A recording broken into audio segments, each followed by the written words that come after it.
تو حضرت معاذ بن جبل رضی اللہ تعالیٰ عنہ کہتے ہیں کہ صبح کے خوبصورت لمحے اور حضور کی قربت اور سفر کی گھڑیاں اور چل بھی رہا تھا میں آقا کریم علیہ السلام کے ساتھ ساتھ، تو موقع غنیمت جانا تو میں نے کہا کہ اے اللہ کے پیارے رسول صلی اللہ علیہ وآلہ وسلم، مجھے آپ کی قربت میسر آئی ہے تو اس موقع سے میں فائدہ حاصل کرتے ہوئے آپ سے سوال پوچھنا چاہتا ہوں، اور وہ یہ کہ مجھے کسی ایسے عمل کے بارے بتا دیجئے جو عمل مجھے جنت میں داخل کر دے اور جہنم سے دور کر دے۔ تو حضور علیہ السلام نے اس سوال پر ان کی تحسین فرمایا تو نے بہت بڑا سوال کیا ہے، اس کا جو جواب ہے کہ جنت نصیب ہو اور مجھے جہنم سے نجات ملے تو یہ اتنا آسان کام نہیں ہے، یہ بڑا مشکل کام ہے، لیکن جس پر اللہ آسان کر دے اس کے لیے مشکل نہیں ہے۔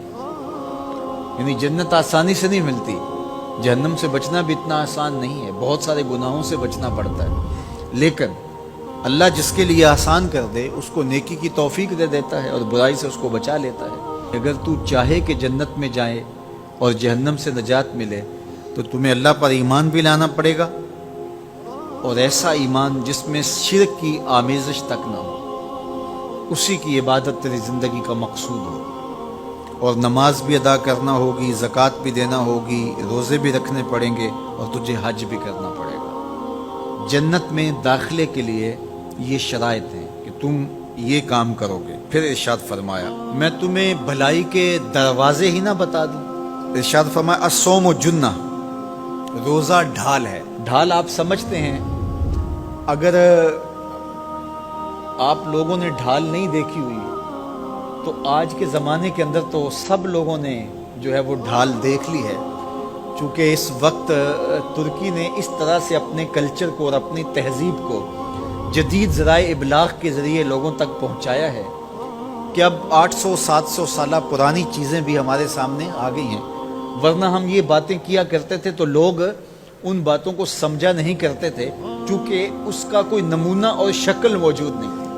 جب دشمن تیر پھینکے تو تیر سے بچنے کے لیے وہ لوہے کا پتلا جو آگے کر دیا جاتا ہے، جو تیر کو اپنے اوپر روک لیتا ہے، اس کو عربی میں جنہ اور اردو میں ڈھال کہا جاتا ہے۔ تو آقا کریم نے فرمایا روزہ ڈھال ہے، تو گویا جہنم کی آگ سے بچانے کے لیے جو ہے وہ روزہ کام دے گا۔ والصدقۃ تطفئ الخطیئۃ، یہ گناہوں کو مٹا ڈالتا ہے، جس طرح کہ آگ کو پانی بجھا ڈالتا ہے، تو اس طرح جب صدقہ دیا جاتا ہے تو جو گناہ ہوتے ہیں وہ ایسے مٹتے ہیں کہ لگتا ہے یہاں گناہ تھے ہی نہیں۔ آگے ارشاد فرمایا رات کے پیٹ میں نماز ادا کرنا، یعنی تہجد کی نماز ادا کرنا۔ پھر حضور علیہ الصلوۃ والسلام نے یہ آیت پڑھی تتجافی جنوبہم عن المضاجع، ان کی کروٹیں بستروں سے الگ رہتی ہیں، خوف اور طمع میں وہ اللہ کو پکارتے ہیں اور وہ رات کو جاگتے ہیں، ان کی کروٹیں بستروں سے الگ رہتی ہیں، حتی بلغ یعملون، یہ آیت پڑھتے ہوئے آخر تک حضور نے تلاوت فرمائی۔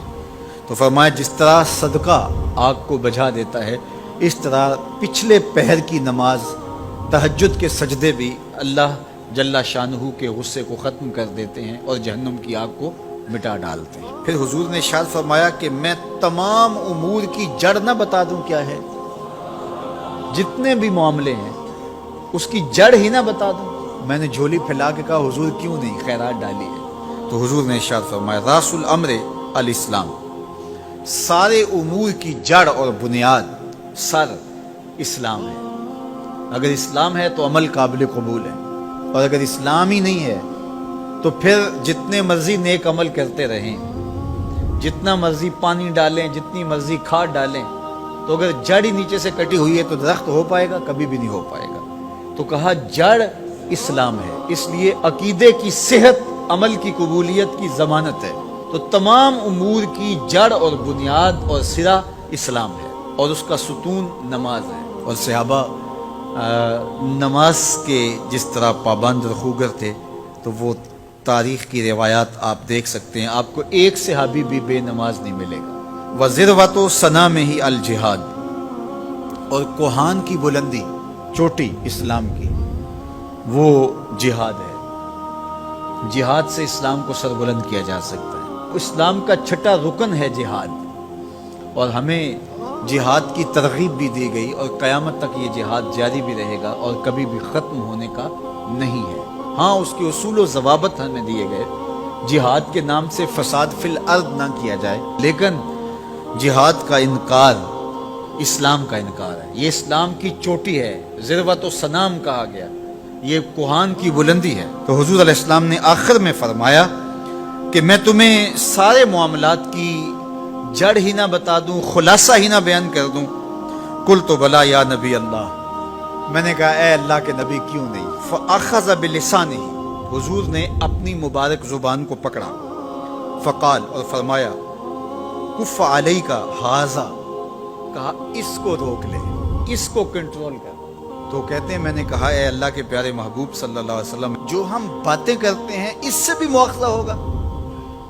یعنی عمل پر تو پکڑ ہوگی، لیکن جو ہم زبان سے بات نکال دیتے ہیں تو کیا اس بات پر بھی مواخذہ ہوگا؟ تو حضور علیہ السلام نے ارشاد فرمایا کہ لوگ منہوں کے بل یا ٹھوڑیوں کے بل جہنم میں ڈالے جائیں گے، یہ ان کے بولے ہوئے بولوں کی وجہ سے ہوگا، ان کی زبان کی کمائی کی وجہ سے ہوگا۔ تو اپنی زبان کی حفاظت کرو تو جنت کا داخلہ مل جائے گا۔